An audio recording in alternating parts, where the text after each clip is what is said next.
Adakah perbelanjaan bulanan anda ketat? Duit tak cukup sampai akhir bulan. Alamak, 1 minggu lagi baru gaji nak keluar. Tapi tinggal duit RM100 je dalam bank. Alamak. Salam sejahtera dan apa khabar? Welcome to another video Sembang Finance di mana kita sembang pasal segala-gala hal ekonomi dan kewangan. So, dalam video ini kita akan tackle soalan bagaimana kita membuat pilihan bijak dengan wang anda. Biasanya faktor utama kita gagal mengurus perbelanjaan adalah sebab tak buat bajet. Bila kita tak buat bajet, biasanya kita tak tahu mana duit tu pergi, mana kita gunakan duit tu. So, sering kita berbelanja lebih daripada yang patut. That's why hujung bulan tinggal RM100 je. Duit tu tak tahu pergi mana. Makanlah nasi bujang sampai gaji masuk. So, apa tu bajet? Bajet tu adalah plan untuk setiap ringgit yang masuk dan keluar daripada dompet anda. Kerajaan tahu kepentingan bajet. That's why tiap-tiap tahun dia buat. Kerajaan tak boleh katakan, terlupa buat bajet. So, tak apa, tahun ni Jabatan Perikanan dapat RM500,000. Tak boleh kan? Kerajaan perlu rancang di mana setiap ringgit tu pergi. Sebagai individu, kita patut buat yang sama seperti kerajaan. Kalau bajet ni cukup penting sampai kerajaan tiap-tiap tahun buat, kenapa kita sebagai individu tak buat? Bila kita buat bajet, hal kewangan kita akan lebih jelas dan terurus. Bila kewangan kita dah jelas, lebih senanglah untuk kita mengelakkan situasi di mana kita tersangkut di hujung bulan dan tak ada duit. Okey, sebelum kita mulakan, saya nak cakap dulu budgeting ni sebenarnya ada banyak cara dia, ada banyak tekniknya. Macam 50-30-20 rule, ada envelope rule dan sebagainya. Untuk teknik-teknik yang saya sebutkan tadi, kita sembang dalam video lain. Untuk video kali ini, saya akan bincangkan tentang high level konsep bagaimana cara nak buat bajet. Saya akan beritahu anda cara-cara konkret yang dah tried and tested. So, let's go! Okey, so langkah pertama, sebelum kita buat bajet, kita kena set goal dahulu. Seperti kerajaan, kita ada matlamat tertentu tiap-tiap tahun, betul tak? Katakan 2 tahun yang lepas, matlamat utama bajet masa tu adalah untuk menangani wabak COVID. Betul? So, bajet tahun tu banyak perbelanjaan diberikan kepada Menteri Kesihatan. Untuk kita sebagai individu, kita kena kenal pastikan juga apa kita punya goal, apa kita punya target. So, katakan kita nak simpan duit, nak beli Aksia lah. Okay, RM38,000. So, awak nak masukkan down payment 10% tu, RM3,800 lah. Katakan. So, kalau bahagikan 12 bulan, lebih kurang RM320 lah. Kita nak kena simpan. Supaya dalam masa 1 tahun tu, kita boleh dapat kita punya down payment. Okay, awak boleh set goal sebanyak-banyak yang awak mahu. Yang penting kita tahu apa kita punya goal. Yang kedua, kenal pastikan cash flow anda. Apa tu cash flow? Cash flow senang nak cakap duit yang masuk dan keluar daripada dompet awak. Awak kena kenal pastikan macam mana duit tu masuk dan macam mana duit tu keluar. Itulah cash flow.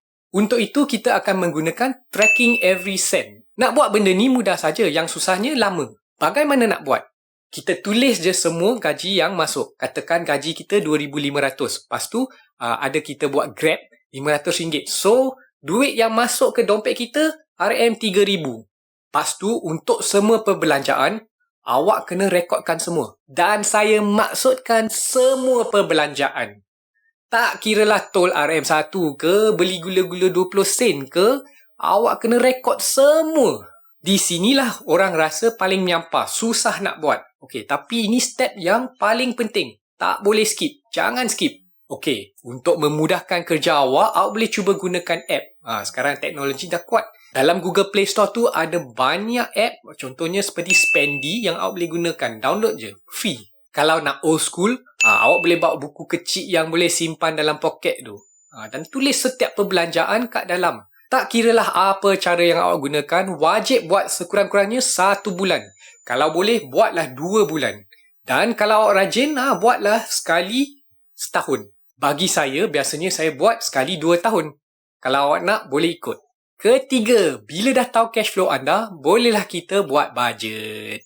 Benda ni senang je. Cuma tulis semua yang kita dah rekodkan mengikut kategori. So, first, awak tulis awak punya income. Lepas tu, awak tulis awak punya perbelanjaan yang awak dah rekodkan dalam buku tu.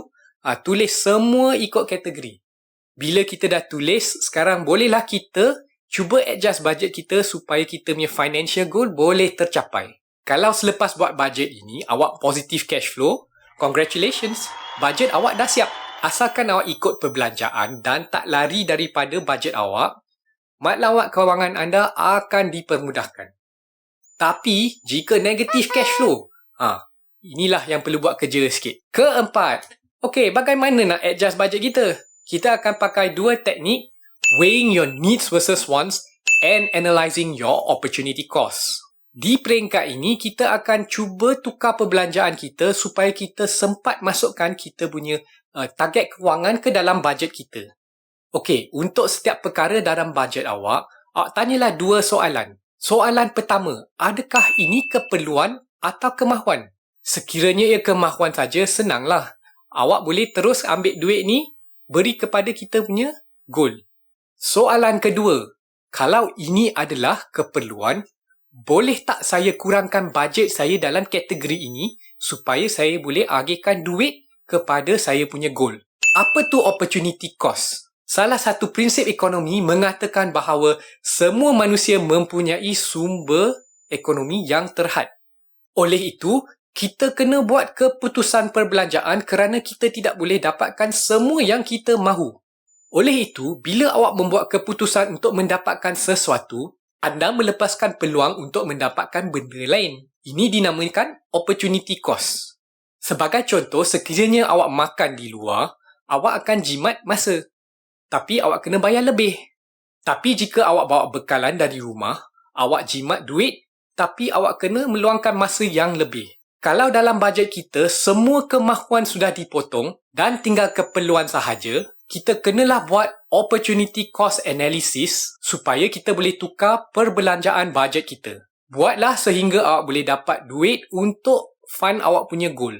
Itulah cara-caranya untuk buat bajet sendiri. Saya berharap video ini akan memberi manfaat kepada anda yang memerlukannya. Moga-moga dengan bajet yang mantap, hal kewangan anda akan lebih jelas dan terurus. Jika awak like konten saya, tolonglah tekan butang like dan subscribe supaya YouTube algoritma tu boleh menyampaikan video ni kepada lebih ramai orang. Sehingga berjumpa lagi. Bye-bye.